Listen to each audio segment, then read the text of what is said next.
실제로 이를 밀긴 미나요? 나오면서? 아니요, 못 밀어요. 못 밀어요? 오히려 걸려서 못 나오는 거예요. 원장님이 가장 많이 듣는 환자들의 환자 질문 네. 뭐가 있나요?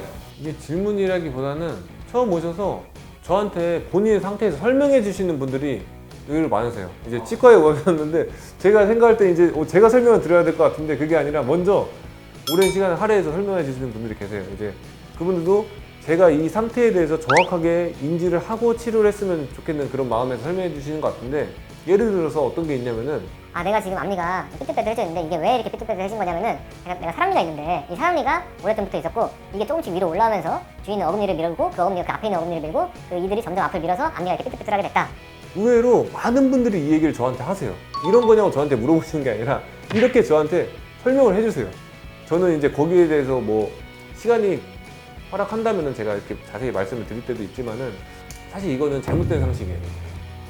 어제 그 앞니가 사람이가 밀어서 앞니 이들이 붙는 거 아닌가요? 아닙니다. 그거 아닙니다. 그거 아닙니다. 다 그렇게 알고 있는데. 자, 그러면은 제가 반대로 질문을 드리면은 이렇게 생각하시면 좀 더 이해가 잘 되실 거예요. 어금니가 밀어서 앞니까지 삐뚤빼뚤해진다면은 이 어금니 하나의 힘이 그 앞에 있는 모든 치아들의 힘보다 더 세다는 거잖아요. 그렇죠? 어금니가 밀어가지고 그 앞에 있는 모든 치아가 다 앞으로 밀리는 거예요. 이거 상식적으로 봐도 조금 말이 안 되는 것 같지 않아요? 근데 저 그렇게 설명하고 들었는데요?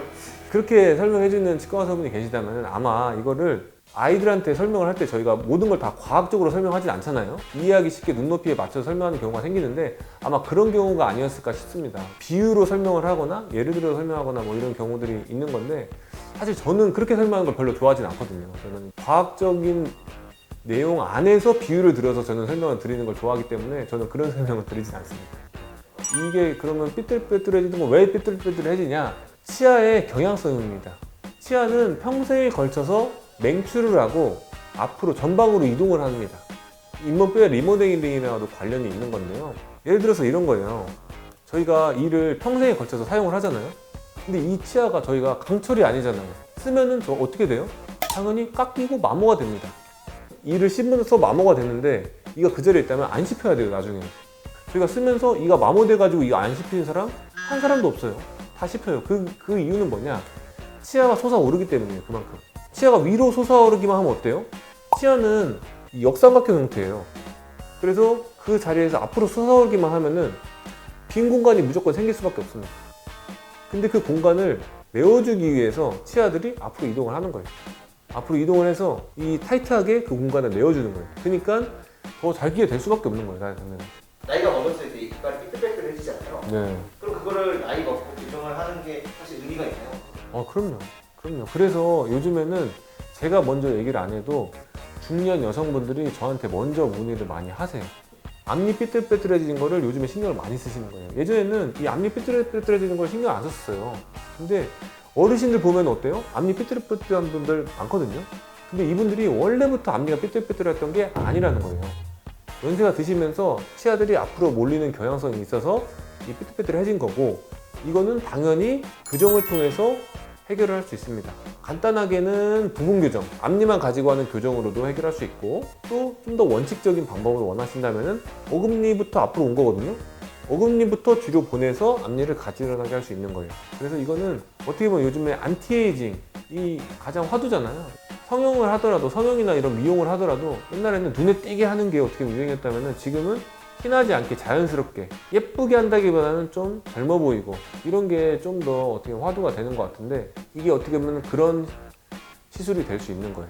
앞니가 삐뚤빼뚤한 거를 이게 사람들이 보고 의식은 안 해도 그냥 무의식 중에 그게 보이면은 나이가 들어 보이는 거거든요. 근데 이제 앞니가 가지런하게 있으면 그것도 조금 더 젊어 보이는 효과가 많이 있는 거예요. 이게. 치아가 이 인상을 결정하는데 굉장히 어떻게 보면 중요한 요소입니다. 근데 그거 나이 먹고 네. 살길이라고 따로 있으면 좀 그렇지 않아요? 예, 그러실 수 있죠. 그래서 이제 교정에서도 방법이 여러 가지가 있어요. 근데 이제 요즘에는 투명 교정, 인비절라인이라고 이 장치를 아예 붙이지 않고도 정말 티나지 않게 교정을 할 수 있는 방법도 있고, 장치를 붙여야 하는 상황이 있다면은 장치를 입 안쪽으로 붙여서도 교정을 할 수가 있어요. 그래서 뭐 입 안으로 붙였다고 해서 혀가 엄청 쓸리거나 아프거나 전혀 그러지 않거든요. 티나지 않게 교정하는 것도 많이 있으니까요. 그거는 뭐 가까운 치과에 내원하셔가지고 상담 받으시면은 충분히 뭐 좋은 내용을 들으실 수 있을 거예요. 오늘은 삐뚤빼뚤한 앞니, 그것은 사랑니 때문이냐? 이 주제에 대해서 얘기를 해봤는데요. 결론은 아니다입니다. 그래서 오늘 영상이 유익하고 도움이 되셨다면 구독과 좋아요, 알림 설정까지 부탁드리겠습니다. 감사합니다.